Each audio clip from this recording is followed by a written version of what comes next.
Well, Fresh Baked, in our last video, we asked for more info specifically about how the reservation system is going to work for Disneyland and, by extension, Walt Disney World. And while, as we record this video, there still is nothing official or formal from Disney, we do have some leaked images that give us some insight, some possible sneak peek into how the reservation system will work. These screenshots were posted to the WDW Magic Forum, presumably by someone who has some sort of access to the site's design, because they do show us that the site is still under construction, as evidenced by the placeholder text that you'll see throughout.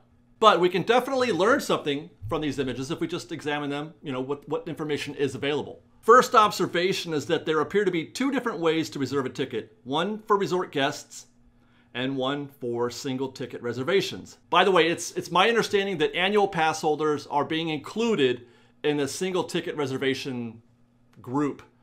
So for those of you who are worried that you didn't see any sort of indication there about annual pass holders, there you go.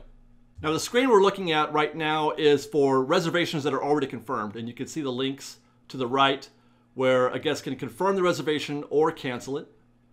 Guests would click one of the two buttons above that to make a new reservation. Also note that the reservations are for a specific date, which is to be expected naturally, but they're also for a specific time.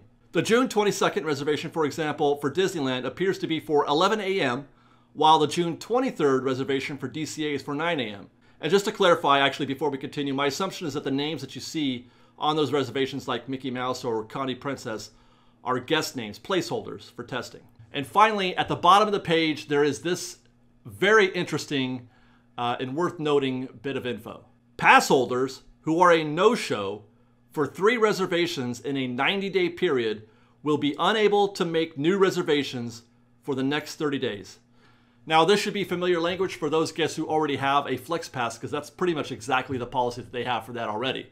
And for what it's worth, this is expected and necessary in order to avoid people, spamming the site and squatting on a bunch of dates and then not showing up. Because they want to make sure they get one, and as soon as they hit their 1 or 2, then they're not going to show up for the rest. So this is to allow more dates available to more guests. And I think it's more than fair. I would have actually been prepared for a more strict policy than this. This is a pretty fair policy. 3 no-shows in a 90-day period.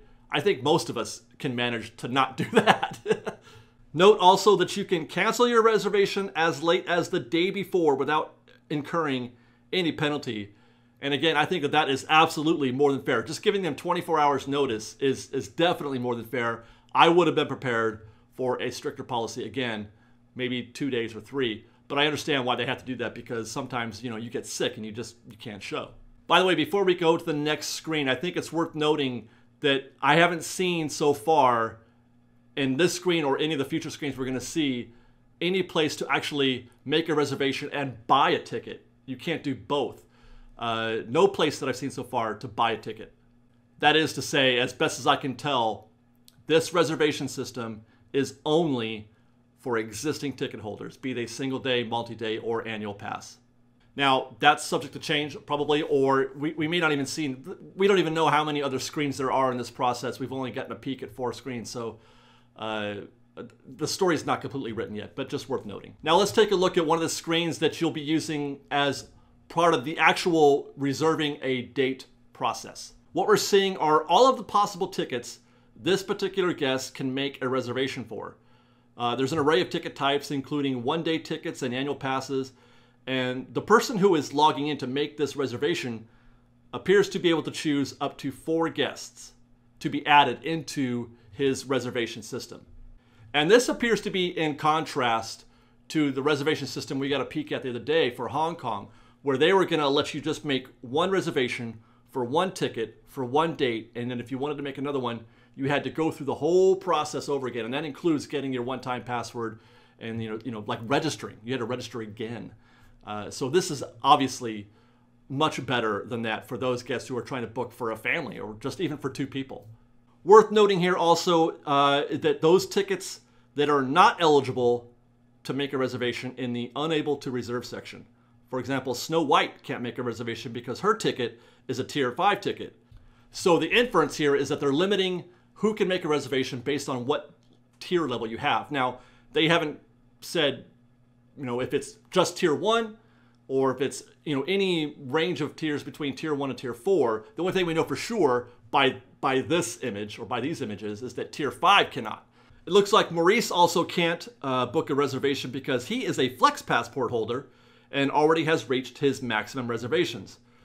Flex Pass holders can only keep up to 2 reservations at a time. They can't book another one until they've used up one of their existing 2 reservations. Now, it's not indicated, again, here, if there's a maximum number of tickets that any guest can make, be that Flex Pass or Signature or 5-day ticket holder or something like that. It doesn't say, but the assumption, what I'm understanding is that there will also be a limit. And this is per the person who posted these images on WDW Magic. He's saying that there will be a limit of 2 reservations at a time for anyone.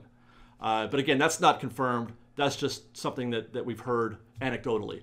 Okay, one more screen to look at, and this one is really, really interesting. It's not what I was expecting. This is a preview of the date selection screen as part of the reservation process. Green dates are dates where both parks are available for reservation. The yellow dates are those where only one park is available. And then the slashed out dates are naturally those that are sold out completely. And like we observed before, you select a date and a time. And in this case, it looks like Disneyland has sold out of its 8 a.m. slots for the 15th, and only the 11 a.m. slot is available. Meanwhile, at DCA, this guest can reserve a morning, noon, or afternoon time. It's DCA. Interesting that there's no afternoon slot available for Disneyland. Not sure if that means anything, but just something to note. And it's not clear if you can book a time for both parks. That is, choose, let's say, the 11 a.m. time for Disneyland and one of those 3 available slots for DCA. My suspicion, though, is that you cannot book both parks for the same date. Part of the process of controlling or limiting capacity is that you can't let folks park hop, because that makes it far more difficult to control how many people are in the park at one time. Also not clear is whether or not you can book more than one date at a time. And again, my suspicion is that you can't, though I do think it likely one could go back to the beginning and try and select a second date as soon as you finish the process. Okay, so while this is not official, I don't have any reason to think it's not legitimate. What do you guys think? I think this is actually pretty good news for existing ticket holders, but perhaps maybe not so good news for guests who haven't bought a ticket yet. And that's really the next thing that we got to find out. When will guests be able to buy a ticket again? Right now, we're frozen out. I'm sure you've heard the rumors that Disney was planning to completely freeze out ticket sales through the rest of 2020. I, for one, do not agree or believe that rumor. I believe that would be economic suicide at a time when they're trying to earn money. They're trying to recoup some of their losses. Well, you can't really recoup it, but they're trying to get back in the gear of earning income instead of losing income. So to sort of just completely wipe out any chance for somebody to get a ticket when there are tickets likely to be available. Observe that none of the parks that we've observed open so far have been really that busy. Universal's dead. Shanghai seems like it's pretty slow, and Disney Springs even has been fairly dead once they got through the initial hype of reopening.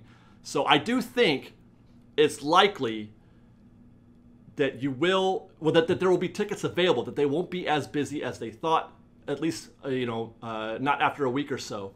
And I think that there will be tickets available, and if there are, then they're going to want to sell those tickets. And on that note, obviously, stay tuned to Fresh Baked to get more info as it becomes available. Don't forget to subscribe to our channel and hit the notification bell so that you are notified as soon as we've got a video ready for you to see. And until then, thank you very much for watching. We love you guys very much. Please be kind to one another. And Fresh Baked.